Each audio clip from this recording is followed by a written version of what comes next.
বাংলাদেশের এক শ্রেণীর মানুষের ইনটেনশন হচ্ছে আপনার ইঞ্জিনিয়ারকে দিয়ে, আর্কিটেক্টকে দিয়ে ফ্রি কাজ করায় নেবে। কোটি টাকা খরচ করে একটা ভবন করবে। কিন্তু ইঞ্জিনিয়ারকে একটা ভালো অ্যামাউন্ট, ভালো পারিশ্রমিক বা অনারিয়াম দিয়ে কাজ করাবে এই মানসিকতা রাখে না। যার ফলশ্রুতিতে কি হয়?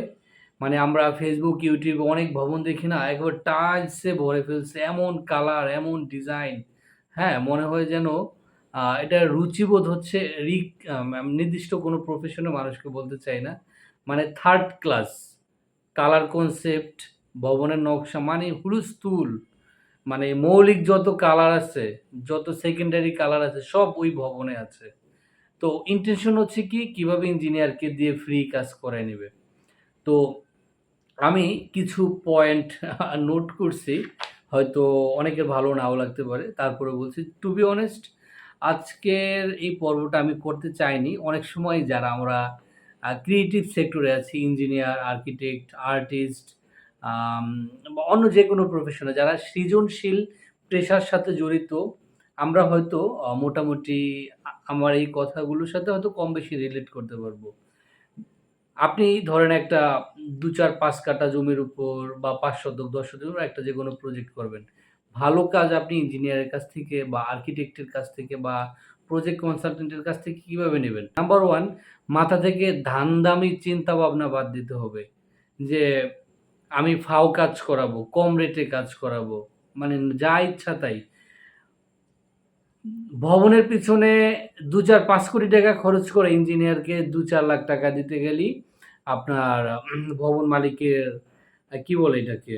মানে সমস্যা হয়ে যায়, অভাব হয়ে যায়। হ্যাঁ? আবার আর্কিটেক্টদের ধরেন ৳১,০০,০০০ ৳২,০০,০০০ ডিজাইন ফি ফর এক্সাম্পল। এই পুরা টাকা পরিশোধ করতেও মানে কি পরিমাণ যে ছ্যাঁচড়ামি করে কিছু লোক আছে আমাদের দেশের, যাদের ইনটেনশন এত খারাপ। দেখেন যে মানুষের চিন্তা ভাবনায়, যে মানুষের আ নকশায়, যে মানুষের কনসেপ্টে আপনি যে ভবনে থাকছেন, ঠিক আছে? তাকে কিন্তু আপনার যথাযথ পারিশ্রমিক দিতে হবে। ২ টি সেক্টরে না মাস্তানি চলে না। মেডিকেল আর ইঞ্জিনিয়ারিং এমন ২ টা সেক্টর যেখানে কোনো মাস্তানি চলে না। ঠিক আছে? আমরা আমাদের সমসাময়িক অনেকের কাছেই শুনি যে ডিজাইন ফি নিয়ে ঘোরাঘুরি করে, ছ্যাঁচড়ামি করে, হ্যাঁ? আ ছ্যাঁচড়া সব জায়গায় আছে। আমরা অনেক সময় অনেক ক্লায়েন্টকে দেখি আর্কিটেক্টকে যাচাই করে, ইঞ্জিনিয়ারকে যাচাই করে, হ্যাঁ? কাজ কেমন, কাজের কোয়ালিটি কেমন, হ্যাঁ? আমরা অনেক যেমন ধরেন আমার পরিবারের কাউকে আমি ডাক্তার দেখাবো। যেমন আমার মাকে বা বাবাকে বা বোনকে, পরিবার আমার ছেলে, যে কেউ হোক। আমরা ডাক্তারের বিষয়ে কিন্তু খোঁজখবর নেই। ডাক্তার কোথায় লেখাপড়া করেছে, তার ট্রিটমেন্ট কেমন, তার ট্রিটমেন্টে রোগী ভালো হয় কিনা, একটা মার্কেট যাচাই করি। আপনার কি মনে হয় আমাদের দেশের যারা ডাক্তার তারা কি পেশেন্টকে যাচাই করে না? পেশেন্ট আসলেই তার প্রেসক্রিপশন অনুযায়ী ঔষুধ খাবে কিনা, ডিসিপ্লিন মানবে কিনা? ডাক্তাররা কি পেশেন্টদেরকে মূল্যায়ন করে না? ঠিক তেমনি ইঞ্জিনিয়াররাও কিন্তু ক্লায়েন্টদের একটা মূল্যায়ন করে যে কোন ক্যাটেগরির ক্লায়েন্ট। বাংলাদেশে যথেষ্ট ভালো ক্লায়েন্ট আছে, যাদের কমিটমেন্ট কথায় কাজে 100 এ 100 একুরেট। বাট এমন ক্লায়েন্ট আছে যারা মানে ছ্যাঁচড়ামি ছাড়তে পারে নাই। ছ্যাঁচড়ামি হচ্ছে তাদের রক্তে। অনেক ক্লায়েন্ট আছে এমন আমি ফেস করেছি। আমি অন্য কারো কথা বলতে পারি না। আমি দায়িত্ব নিয়ে বলতে যে, "ঠিক আছে আপনি ২ টা প্ল্যান করেন, ২-৪ টা খসড়া রেডি করেন, পছন্দ হলে আপনাকে দিয়ে কাজ করাবো।" তখন আমি মুখের উপর একদম স্ট্রেইট বলে দিয়েছি, "ভাই আপনার সময়ের দাম আছে, আমার সময়েরও দাম আছে। এসব ফালতু কথা এখানে বলার লাগলে বাসায় গিয়ে শুয়ে থাকবো। কিন্তু আজাইরা কথা এখানে বলার কোনো প্রয়োজন নাই।" মানে ভালো আপনি কোনো আ ধরেন রিক্শাওয়ালার কথাই বলি, হ্যাঁ? যাদের একটু আক্কেলের ঘাটতি আছে, যারা এই টাইপের কথাবার্তা বলেন যে, "আপনি ২-৪ টা খসড়া রেডি করেন, আ আমি পছন্দ হলে আপনাকে দিয়ে কাজ করাবো।" আপনি কোনো রিক্সায় উঠলেন। ঠিক আছে আপনি আমাকে ধানমন্ডি থেকে মতিঝিল পর্যন্ত নিয়ে যান। আপনার চালানো যদি পছন্দ হয় তাইলে আমি আপনাকে ভাড়া দিব। বা আপনি কোনো ডাক্তারকে বলতে পারবেন যে, "আপনি ঠিক আছে প্রেসক্রিপশন লেখেন, ওষুধ খেয়ে যদি আমি উপকার পাই, ভালোই, তাহলে আমি আপনাকে ভাড়া দিব। এই দেশে ইঞ্জিনিয়ারদের দাম, ডাক্তারদের দাম আমার মনে হয় সবচেয়ে সস্তা। সবচেয়ে সস্তা হচ্ছে এই দেশে ডাক্তার আর ইঞ্জিনিয়াররা। ঠিক আছে? আমার মনে হয় আমাদের পরবর্তী প্রজন্ম এই সেক্টরে আমরা মনে হয় খুব একটা বেশি ইন্সপায়ার করব না। কারণ ডক্টর মোহাম্মদ শহীদুল্লাহ মনে হয় একটা কথা বলেছিলেন, "যে দেশে গুণীদের কদর নাই, সে দেশে গুণী জন্মাতে পারে না।" দেখেন আমাদের দেশ থেকে দেশের বিভিন্ন শিক্ষা প্রতিষ্ঠান থেকে বের হয়ে Singapore, Dubai, Australia, Canada, Europe, America চলে যাচ্ছে। আমাদের দেশের তরুণ প্রতিভাবান ইঞ্জিনিয়ার, আর্কিটেক্টরা কি জন্য? হোয়াই? তারা কি দেশকে ভালোবাসে না? তাদের টাকার প্রতি কি এত লোভ? একটা I am sorry to say আসলে এই কথাটা বলা উচিত না। ধরেন একটা ভবন করতে ৳৫,০০,০০,০০০ যদি লাগে, হ্যাঁ? ভবন মালিক ইঞ্জিনিয়ারকে ৳৫,০০,০০০ ডিজাইন ফি দিতে প্রস্তুত না। অথচ এই সাইটে কাজ করতে গেলে যে পরিমাণ মালের ওয়েস্টেজ হয়, মানে খুবই খারাপ লাগছে কথাটা বলতে। ইট, বালি, সিমেন্ট, হ্যাঁ? এগুলো যে পরিমাণ ওয়েস্টেজ হয় তা ওই ইঞ্জিনিয়ারের ডিজাইন ফি টাকার মানে ডিজাইন ফির চেয়েও কয়েক গুণ বেশি। আমাদের দেশের ভবনগুলো দেখতে মনে হয় জীর্ণ-শীর্ণ, মানে যেখানে সেখানে পাইপ নেমে গেছে। আ ইলেকট্রিকের বেড হচ্ছে এক জায়গায়, ফ্যানের লাইন হচ্ছে আরেক জায়গায়, হ্যাঁ? বা মানে আলো বাতাস কোন জায়গা দিয়ে আসবে, কোনো প্রপার প্ল্যানিং নেই। কি জন্য? মূল বিষয় হচ্ছে প্রপার ডিজাইন। কয়টা ভবনের, আমি যে এরিয়ায় কাজ করি, সারা বাংলাদেশের বিভিন্ন জায়গায় আমার ঘোরার, কাজ করার সুযোগ হচ্ছে আল্লাহর রহমতে আপনাদের দোয়ায়। কিন্তু আ অনেক জায়গায় দেখি যে ইনটেনশন হচ্ছে কিভাবে ইঞ্জিনিয়ারকে ঠকাবে, কিভাবে ১০-২০ হাজার টাকা দিয়ে ৫ তলা ভবনের নকশা করায় নেবে। আর আমাদের ভিতরে অনেক ইঞ্জিনিয়ারও আছে, যারা মানে একটা কাগজ দিয়ে টোটাল নকশা কমপ্লিট করে দেয়। তো আসলে দোষ তো ইঞ্জিনিয়ার না। ইঞ্জিনিয়াররা ঠকছে না, ঠকছে বাড়ি মালিকেরা। তো বাংলাদেশ, আমাদের অনেক পলিটিশিয়ানরা বলেন বাংলাদেশ হবে সিঙ্গাপুর। টু বি অনেস্ট এইটা হচ্ছে একটা সবচেয়ে বড় ফ্রড এবং প্রতারণার কথা। মানে প্রতারণামূলক কথা। আমাদের দেশকে যদি সিঙ্গাপুর বানাতে হয়, সিঙ্গাপুর কিনা আমাকে কেস স্টাডি করতে হবে। তারা কোন প্ল্যানে, কোন কনসেপ্টে তারা তাদের দেশকে এত সুন্দরভাবে গুছাতে পেরেছে। আমরা কি গুছাতে পেরেছি? সিঙ্গাপুরের ভবনগুলো দেখলে মনে হয় কেন কোনো মানে শিল্পীর তুলিতে আঁকা একটা ছবির মতো।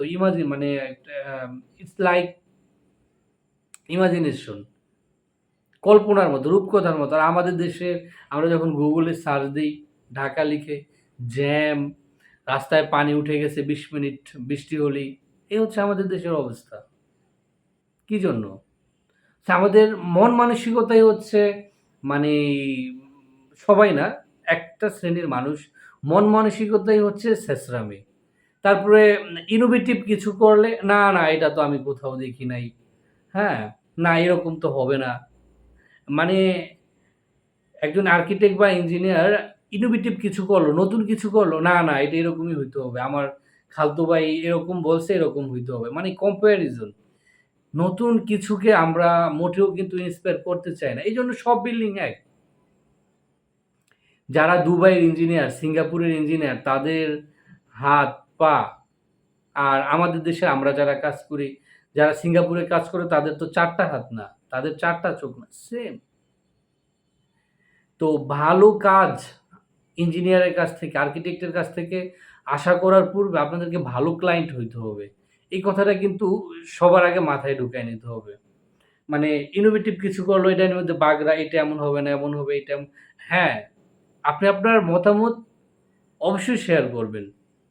অফ কোর্স আপনি শেয়ার করবেন। আপনার এক্সপেকটেশন, আ আপনার রিকোয়ারমেন্ট মাথায় নেই, ধ্যান ধারণায় নিয়েই কিন্তু একজন আর্কিটেক্ট ডিজাইন করবে। বাট আপনি যদি প্রত্যেকটা এইভাবে এই এটা এখানে হবে না, এখানে হবে। তো ভাই আপনি যদি এতই পারেন তাহলে আপনি আর্কিটেক্টের কাছে আসছেন কেন? এত ইঞ্জিনিয়ারের কাছে আসছেন কেন? আপনি তো ভাই নিজেই মহাজ্ঞানী। আমাদের চারপাশে না এমন মহাজ্ঞানী অনেক আছে, যারা সৃজনশীল কাজের অন্তরায়। যাদের ইনটেনশন হচ্ছে আর্কিটেক্টকে বা ইঞ্জিনিয়ারকে দিয়ে কোনো রকম নামমাত্র একটা প্ল্যান করাতে হবে। যদি পৌরসভাগুলোতে বা বিভিন্ন জায়গায় যদি বাধ্যবাধকতা না থাকতো, আমার মনে হয় আ মেজরিটি মানুষ কাজ করত না।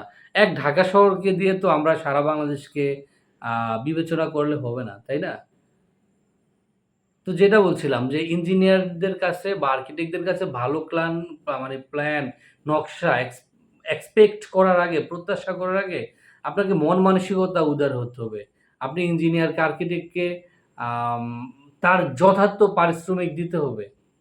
ছ্যাঁচড়ামি করে ভালো কিছু হয় না। অল্প তেলে আসলে মচমচা ভাজা হয় না। অনেকের কাছে আ আমি এই কথাগুলো শুনি যে যারা যখন আমরা ইঞ্জিনিয়ার, আর্কিটেক্টরা নিজেদের ভিতরে দেখা সাক্ষাৎ হয়, কথাবার্তা বলি, হ্যাঁ? অদ্ভুত, অদ্ভুত ক্লায়েন্ট, অদ্ভুত, অদ্ভুত ক্লায়েন্ট। কোনো দেখা যায় ৬ মাস যাবৎ এক চিন্তা ভাবনা করেছে, ৬ মাস পরে চিন্তা ভাবনা অন্যরকম। টোটাল থিমই চেঞ্জ হয়ে গেছে। হতে পারে, no problem, no problem. But যে যেই ইনোভেশনে সহযোগিতা করা, হ্যাঁ, আলহামদুলিল্লাহ আমি অনেক ভালো ক্লায়েন্টও পেয়েছি। অনেকগুলো প্রজেক্ট হচ্ছে। চমৎকার রিভিউ পাচ্ছি। ক্লায়েন্ট অ্যাপ্রিশিয়েট করছে। এই এক্সপেরিয়েন্সও আছে। বাট এই ভিডিওটা কাদের জন্য? যাদের চিন্তাভাবনা হচ্ছে যে আমি ইঞ্জিনিয়ারকে কিভাবে একটা আরে ভাই এত কিছু লাগবে না। একটা কাগজ দিয়ে দেন। ঠিক আছে? একটা দিলেই হলো। তো ভিক্ষার চাল দিয়ে সংসার চলে না। ঠিক আছে? এই এক পাতার ডিজাইন দিয়ে আপনি বাংলাদেশকে সিঙ্গাপুর বানাতে পারবেন না। আপনার ভবনকে আপনি তাজমহল বানাতে পারবেন না। এই বাংলাদেশে আমি চ্যালেঞ্জ করে বললাম, যতগুলো ভবন ভালোভাবে হয়েছে, আপনি যেই ভবনের কথাই বলেন, ঠিক আছে? যেগুলো বাংলাদেশে ভালো আপনার কাছে পছন্দ হয়, প্রত্যেকটা ভবন মানে কোনো না কোনো ইঞ্জিনিয়ার বা আর্কিটেক্টের প্রত্যক্ষ বা পরোক্ষ কন্ট্রিবিউশন আছে। ঠিক আছে? অনেকে বলে, "আরে ভবন করতে নকশা লাগে নাকি? মিস্ত্রিই তো পারে।"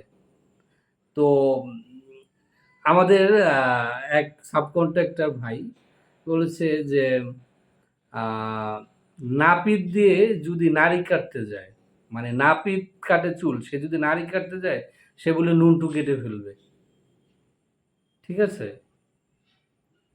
তো তো বিষয়টা হচ্ছে এরকম যে, একজন মিস্ত্রি বা সাবকন্ট্রাক্টর কাজ বোঝে ডেফিনিটলি। বাট সে একটা ভবনকে কিভাবে সাজাতে হবে, এটা তার কাজ না। তো আমি কোটি টাকা খরচ করে ভবন করছি, আমি ডিজাইন করাচ্ছি মিস্ত্রিকে দিয়ে, কন্ট্রাক্টরকে দিয়ে। তো আপনি ভাই পাবেনই তো ঐরকম। তো আমাদের দেশে আশেপাশে যতগুলো ভবন হচ্ছে, আপনার আমার আশেপাশে কয়টা ভবনের চেহারা আপনার পছন্দ হইছে? ভালো লাগতেছে না কেন? ভালো না লাগার পিছনে কারণ কি? না লাগার মূল কারণ হচ্ছে আমাদের মন মানসিকতা হচ্ছে উম আ সস্তা খোঁজার। আমাদের মন মানসিকতা হচ্ছে অন্যকে ঠকানোর, অন্যকে ফাঁকি দেওয়ার। আসলে ফাঁকি আমরা নিজেরা নিজেদেরকে দিচ্ছি। রফিক আজম স্যার, মোস্তফা খালিদ পলাশ স্যারের ভবনগুলো ভালো হচ্ছে। তাই তো? তারাও কিন্তু একটা স্ট্রাগল করে কিন্তু এই অবস্থানে আসছে। একদিনে কিন্তু রফিক আজম স্যার তৈরি হয় নাই। মোস্তফা খালিদ পলাশ স্যার একদিনে তৈরি হয় নাই। তারা যদি ফর এক্সাম্পল ১০০-২০০ ভবনের নকশা করে থাকে, হয়তো ১০-২০ টা বা ৩০ টা ক্যারিয়ারের ১ম দিকের 100% সব প্রজেক্ট আপনার অ্যাজ পার ড্রইং বিল্ড হয় নাই। বাংলাদেশে এমন কোনো আর্কিটেক্ট বা এমন কোনো ইঞ্জিনিয়ার বুকে হাত দিয়ে বলতে পারবে না, সে যেই কয়টা ভবনের নকশা দিছে, প্রত্যেকটা ভবনের নকশা তার অনুমোদিত নকশা অনুযায়ী কাজ হয়েছে। প্রত্যেকটা ভবনেই ভায়োলেশন, হ্যাঁ? 95% ভবনে এখনো ভায়োলেশন হচ্ছে। অনুমোদন নিয়েছে পৌরসভা থেকে একরকম, করার সময় আ কি বলে এটাকে? আ করার সময় এটাকে বাড়িয়ে ফেলছে। ২ ভবন কাছাকাছি নিয়ে আসছে গায়ে লাগিয়ে। তো ভবন ভালো লাগবে কিভাবে? ভালো লাগবে কিভাবে? ভালো লাগার তো কোনো কারণ নাই। ২ ভবন এমন অবস্থায় তৈরি করেছে যে জায়গা ছাড়বে না। জায়গার অনেক দাম। এখন ভবনে আলোই ঢোকে না। তো মন মানসিকতা কোটি টাকা খরচ করে ভবন করলেই হবে না। মন মানসিকতা উদার হতে হবে। মন মানসিকতা প্রশস্ত হতে হবে। ভবনে দামি টাইলস লাগালাম, দামি কালার করলাম, কোনো লাভ নেই। ধন্যবাদ।